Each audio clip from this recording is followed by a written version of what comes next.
it is made to appear as if I just signed the decree and said, I impose martial law on each and every one of you. No. I asked the legislature to please pass a law proclaiming martial law because there was anarchy in the country. Now, let me say this. The opposition was strong, and they were members of the Security Council, and somehow they adopted a resolution which required that there be a unanimous vote for the armed forces to be able to move. And therefore, the armed forces was immobilized. At the same time, I asked the opposition party to come and join me in a coalition government. I offered one half of the cabinet. And of course, they laughed at me and said, why should we join you? We're going to take over the government. By the time you are through with the exercise, you're dead, politically and otherwise. So, and they refused to join me. I asked the advice of the judiciary. I asked the Supreme Court justices, the Court of Appeals justices, and the members of the private sector. And all of them told me there's only one man who can proclaim martial law, and that is the president. And you are it. You are the only one who can proclaim martial law. This is why I must carry this particular mark in our history. I could not have transferred it to the legislature. Why? Because the legislature did not have the power. What does the Constitution provide? The President shall be the Commander-in-Chief of the Armed Forces of the Philippines, and he may order the armed forces out to quell any disorder, riot, rebellion, invasion, insurrection, and in case of invasion, insurrection, rebellion, or imminent danger thereof, when the public safety requires it, he may suspend the privilege of the writ of habeas corpus or proclaim martial law throughout the Philippines or any part thereof. What does that provision provide? It provides that only the President can proclaim martial law. I repeat, that is why I had to assume responsibility. And I am not one for shirking duty. The people said there was necessity for proclaiming martial law. And the people said, you are the only official who can proclaim martial law. So I proclaim martial law. And I sincerely believe that it was necessary to proclaim martial law to install order and stability because there was complete anarchy throughout the country at the time. Now, therefore, at that particular period, what was the status of our government? Our government was immobilized, impotent. The armed forces could not move out. The industry was not at all in any way moving. There was no income coming into government. Everybody was running away. They burned the U.S. partly burned the U.S. Embassy, tried to burn it anyway. They tried to kidnap the American ambassador. American ambassador was Byroad, Ambassador Byroad. And they tried to kidnap our foreign minister, Romulo, whom you just saw today. And I told him, you better disappear because I will not ransom you.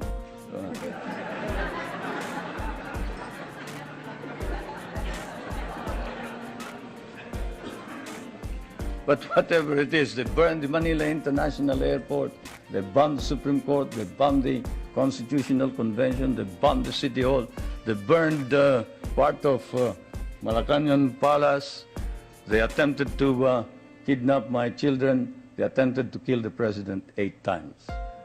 There was, of course, an attempted assassination against the First Lady. You all know about that. And this required that I immediately act on it, and so I did. Now, we established land reform. We were fighting a group known as the Hukbalahap, Hukbong Nagpapalaya ng Bayan. It was socialist inclined.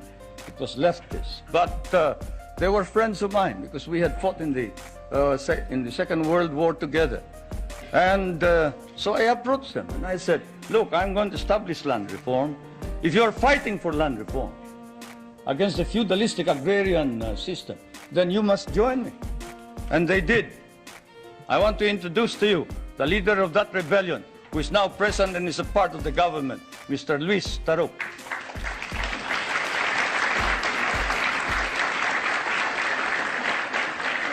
He is a member of the National Assembly. One reason why he ran to the hills, according to him, was he was elected as a member of the old legislature and he was not recognized as such. He and the others. Now I want to introduce to you another leader of the Free Farmers Federation, which is also composed of farmers who wanted reform, but who are fighting for reform, but who are now joining in the effort to establish political stability and economic prosperity throughout the country, and who was Dean of the College of Law of the University of Ateneo, but abandoned his deanship in order that he may join in the effort to attain the noble mission of this new society. I refer to National Assemblyman Jerry Montemayor, President of the Federation of Free Farmers of the Philippines. I would like to introduce also to you a young man who was very active against the government in 1972 and who paraded around the streets raising the flag of the Communist Party and organized the Kabataan Makabayan, which is the red organization of the youth. And this man is Nilo Tayag. Is he here? Anyway, he is somewhere around here. But they have all joined, all these activists, to prove to you that all these stories about our being oppressive against our enemies and our friends, they've all joined the government to help reform and drive out all the corrupt people in the government. We have an ombudsman. We are the only country with an ombudsman. You know what an ombudsman is? He's the officer who watches over the corrupt officials of government, and this man has charged more than 1,000 officers and employees and sent most of them to jail. Is Justice Pamaran here? He must be somewhere around. Where's Justice Pamaran? There he is. There's the ombudsman.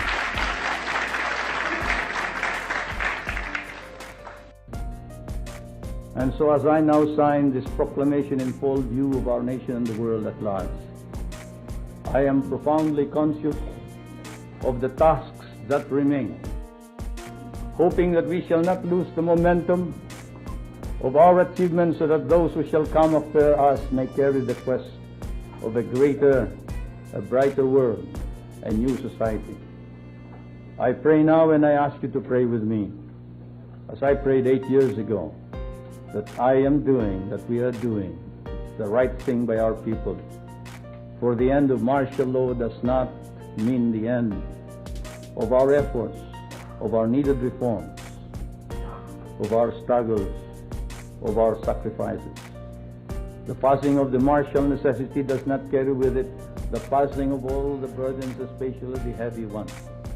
There will be more tests for our capacity, for our resiliency, our strength as a people.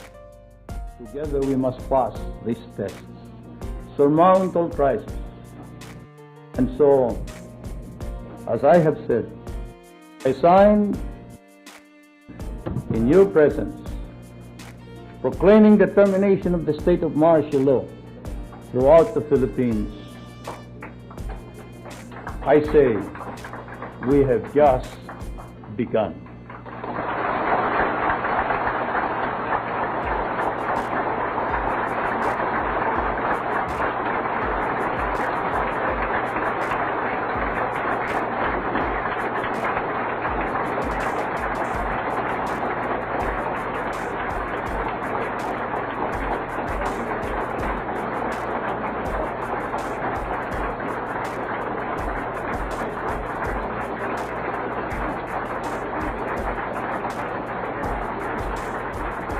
I will now read the dispositive portion of this decree.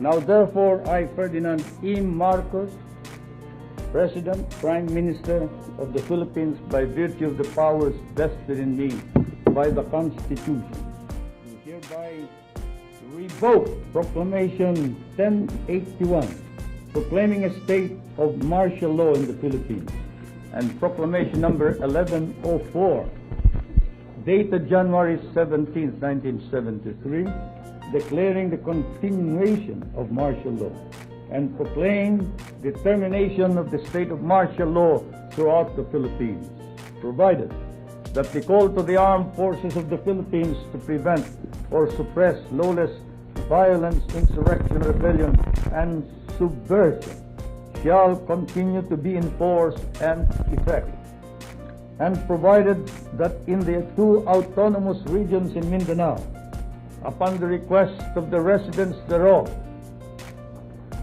the suspension of the privilege of the writ of habeas corpus shall continue, and in all other places the suspension of the privilege of the writ shall also continue with respect to persons at present detained, as well as others who may hereafter be similarly detained for the crimes of insurrection or rebellion, subversion, conspiracy, or proposal to commit such crimes, and for all other crimes and offenses committed by them in furtherance or in the occasion thereof, or incident thereof, or in connection therewith.